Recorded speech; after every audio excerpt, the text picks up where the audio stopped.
अस्सलाम वालेकुम नाजरीन। मैं खैरियत से उम्मीद करता हूँ कि आप खैरियत से होंगे। बड़ी अज 4-5 दिनों तो बाद वीडियो तैयार की तो जनाब मेरा मोबाइल हो गया सी हैंग, हो गया सी ख़राब, तो कोई माड़ा मोटा फिर मोबाइल लिया तो अज वीडियो करने लगे तैयार। बच्चे जनाब गए ने अपने नानकियां दी शादी ते जिंदे विच मैं थोड़ी जी वीडियो भी बरात चढ़दी दी बना के लिया। तो मैं आ गया जी घर के, मैं ऐ ना डंगर सी मेरे ते घर भी कला सी, ते ऐ मैं हाते दे विच मौजूद हाँ जी अपने दे।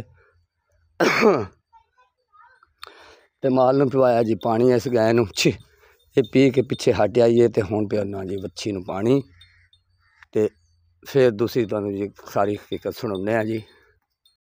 एक गाय जी खांदी है बड़ी शौक नाल ऐ पत्ते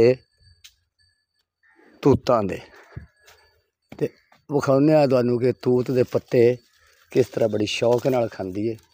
ऐ चेक करो जी, ये जिस तरह बकरियां नहीं खांदियां, ये शौक रखदी है तूत दे पत्ते खावन दी।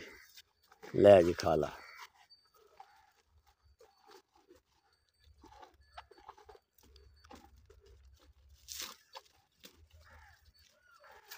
नाज़रीन जिंदा खाइए वो गीत गाइए। मैं इन्ना बच्चों वांग इन्ना मैं डंगरां दा प्यार करना। जेडे मेरे को दो है ने, वो बच्ची हैगी है, तो यह गाय हैगी है। तो मैं इन्हां दी बहुत फिक्र करदा हुन्ना कि ये भुखे ना रहन, ये पलूता ना देवन, ताकि गुंगदान का जोड़ा पलूता होंदा है तो वसीयत है कि जिन्होंने डंगर रखे हो ना, वो इन्हां नाल प्यार किया करने। गुंगदान है, अल्लाह का बंदा देनेदार ना हो, ये ना बोल सकते हैं, ये ना ये दस सकते हैं कि सानू फलानी तकलीफ है या फलानी चीज़ की ज़रूरत है। चल आ नहीं चलिए, चल तेन मोहरी लावा तो उत्थे बनना। आजा आजा आजा आजा आजा आजा आजा आजा आजा आजा आजा, तो तेन मैं लियावा पट्ठे, मैं तेरे वास्ते होर लैके आवां।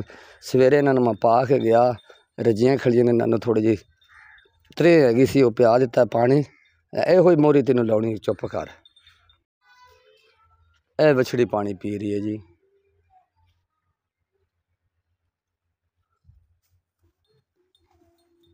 हाँ जी पी ला। छो छो छो छो।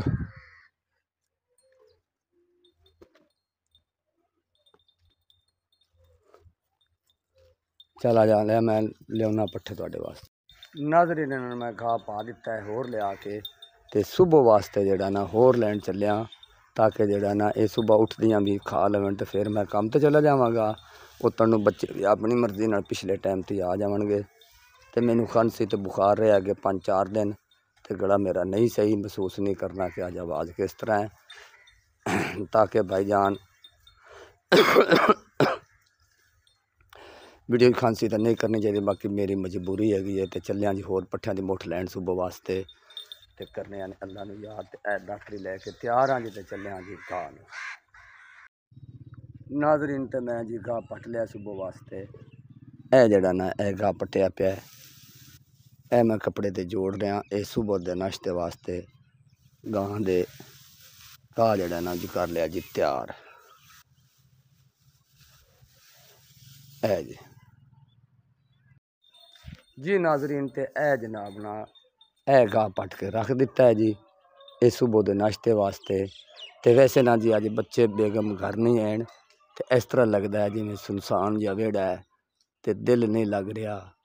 अल्लाह खैर करेगी, तो सुबह इंशाअल्लाह ताला उम्मीद है कि सुबह उन्होंने मैं पिछले के टाइम तई लैके आ जावांगा। हाँ जी तू होर आनी है, चलो अद्धे क तेन पा देना होर, तो बकाया जड़ा ना तेन सुबह पावांगा। फिर मैं बाड़ी को तू त्रेले खांदी नहीं ना, तो यह वजह है।